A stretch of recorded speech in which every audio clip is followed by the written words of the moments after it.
수원 공군비행장 소음 때문에 국가를 상대로 손해배상 소송을 한 주민들이 연 인원 70만 명을 넘었습니다.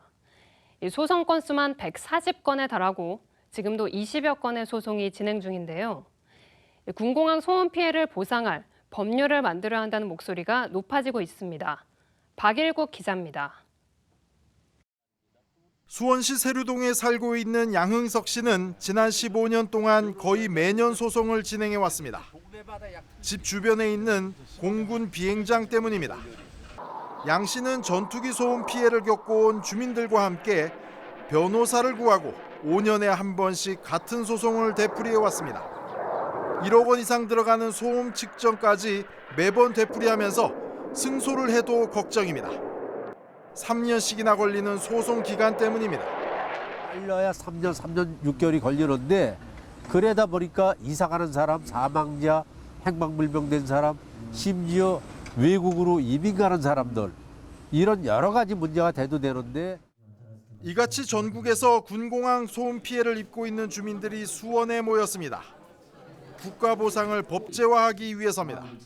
전투 비행장에서 매일 쏟아내는 소음으로 공항 인근 주민들은 수십 년 동안 지속적으로 고통을 호소하고 있지만 정부는 외면으로 일관하고 있습니다. 수원 지역에서 전투기 소음 때문에 소송을 진행한 주민이 연인원 72만 명에 달하는 것으로 나타났습니다. 군 비행장 소음 피해는 소송 이외에는 보상을 받을 방법이 없기 때문입니다. 토론회에선 이미 주민들의 승소가 기정사실화되고 있는 상황에서 되풀이되는 불편을 해소하기 위해서라도 관련 법률 제정이 필요하다는 목소리가 높았습니다. 지난 2010년 이후에는 판례에 따라 주민 한 명당 월 2만 원에서 3만 원으로 보상 단가까지 사실상 확정됐기 때문입니다. 김진표 의원은 법률에 따라 보상이 진행될 경우 자연스럽게 군공항 이전 문제가 풀릴 것으로 내다봤습니다. 소송하지 않은 곳에서도 피해 청구를 하지 않겠습니까?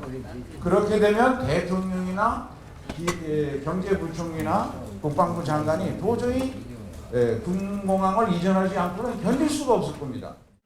수원 군공항 소음 피해 지역 주민들은 같은 상황에 있는 대구와 광주 지역 주민들과 연대해 법률 제정 운동을 진행할 예정입니다. 한편 김진표 의원 등이 발의한 군소음법은 내년 20대 국회 임기 내에 국회를 통과하지 못할 경우 자동 폐기될 예정입니다. TV로드 뉴스 박일국입니다.